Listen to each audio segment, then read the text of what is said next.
যুগের পর যুগ ধরে এমন চিত্র ভাঙছে কুশিয়ারা, তার সাথে বিলীন হচ্ছে ভিটেমাটি, নিঃস্ব দিশেহারা মানুষ। মৌলভীবাজার সদরের মনুমুখ রাজনগরের উত্তরভাগ ও ফতেপুর ইউনিয়নে ভাঙনের মাত্রা সবচেয়ে বেশি। স্থানীয়দের দাবি, গেল 10 বছরে বিলীন হয়েছে 2 শতাধিক বাড়িঘর। নদীগর্ভে চলে গেছে অনেকের ফসলের ক্ষেত আর রাস্তা। কেউ ভিটেমাটি হারানোর শঙ্কায় দিন কাটাচ্ছেন।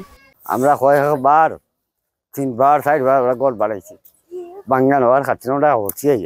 ওবাদে ওটা রাস্তা আছিল, রাস্তাটা নদী বাঙ্গা নিচে গিয়া ওনকু রাতে খুব টেনশন করি আমরা গন্ডি বাঙ্গাল হয়ে যাই, আমরা একবারে নদীর কিনারে পড়ে গেছি। সরকারের কাছে একটা আবেদন থাকবো আমরা, যাতে আমরা গ্রাম বাস্ত বাজার বাস্ত সবাই আমরা চলাফেরা করতাম সুন্দরভাবে, যেভাবে বাঙ্গিয়ানের আমরা কোন রকম রক্ষা করতাম পারাম না।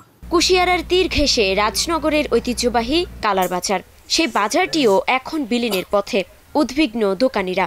এই যে বাজারের দোকানপাট নদীর মধ্যবর্তী স্থান পর্যন্ত দোকান ছিল, কিন্তু পর্যায়ক্রমে নদী বাঙ্গনে একটা একটা করে ভাঙতে এখন সীমিত জায়গার মধ্যে আমরা সীমাবদ্ধ হয়ে রয়েছি।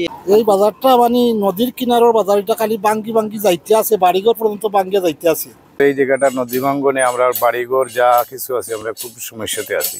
কিন্তু এই জিনিসটা করার আছিল আপনার পানি উন্নয়ন বোর্ডে, আমরা কোনো ভূমিকা পানি উন্নয়ন বোর্ডে আজ পর্যন্ত কেউ আমরা দেখা সাক্ষাৎও করছে না এবং কেউ নিছেও না এই ধরনের কোনো ভূমিকা।